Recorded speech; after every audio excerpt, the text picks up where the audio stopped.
Discipleship is a choice for each and every one of us. Martin Luther King Jr. said, "It is no longer a choice, my friend, between violence and nonviolence, but rather it is about nonviolence and non-existence." We have the powers at our hands and in our world to destroy the world and everyone in it. The gospel today is very striking because Jesus is trying as hard as he can to get his deaf, dumb, and blind disciples to hear, to see, and to speak. He's trying very hard. And we know he spent 3 years of his ministry trying to do that. But what Jesus sees, what Jesus hears, and what he listens to are so many people making choices, living lives that cut them off, absolutely cut them off from the land of the living. God's way of living in this world and in the realm of God. And we know that in a very secularized age, we generally live without any reference to God in our daily decisions and choices. God remains outside of us. For Jesus, hell was not a place of divine punishment. Hell was the name of a place outside the holy city, outside of Jerusalem. It was called Gehenna. It was the valley of desolation. It was the place where idols were worshipped. It was the place where children were sacrificed to the gods. It was a place of violence. It was outside of the holy city. It was cut off from the holy city. And so Jesus today in the gospel is warning us about our violence, not about God's. Not about God's. So when Jesus today in the gospel speaks about cutting off a hand or a foot, he's telling us it's better than having your hand or foot pull you into hell, into the city of desolation, into a world that is violent, into a world that is non-loving and non-caring.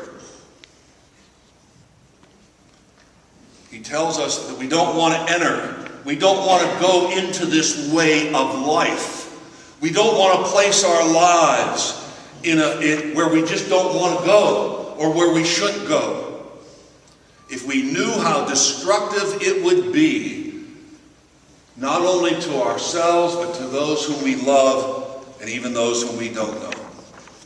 Just think of the times when someone makes the decision and the choice to take their foot and their hand and walk into the area of adultery. And they have 4 or 5 children. Think of the destruction that takes place in family life, the disruption that takes place.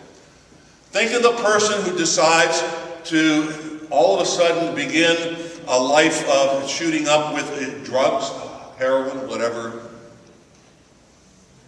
The destruction that it brings to family, to children, to neighbors, to the future. It's cutting ourselves off from God's way of life, from the way of living, from the way of loving, from the way of caring, from the way of forgiveness even. So Jesus is saying to us today, don't go there. Just don't go there. And that gets tough. But don't go there. We have war, we have anger, we have hatred, we have betrayal, we have prejudice, we have cheating, we have adultery, we have the exclusions of others, we have biases. And Jesus said, just don't go there. We need to create the holy city. We need to live in the holy city. That's not easy. But Jesus wants us to make decisions and choices that are better for us. That are better for us. He wants us to make decisions that are better for each and every one of you and for me. Beauty, truth, goodness, peace, forgiveness, love. Those are better for us, aren't they? They're better for us. And that's where we experience the holy city. That's when we can live in that holy city in peace, in wholeness of life. So like the disciples, we have a choice. We can listen or not. We can speak or not. We can do or not. We can respond with generosity to the needs of others or not. We can be peacemakers or not. We can love or not. The choice is ours. God bless you.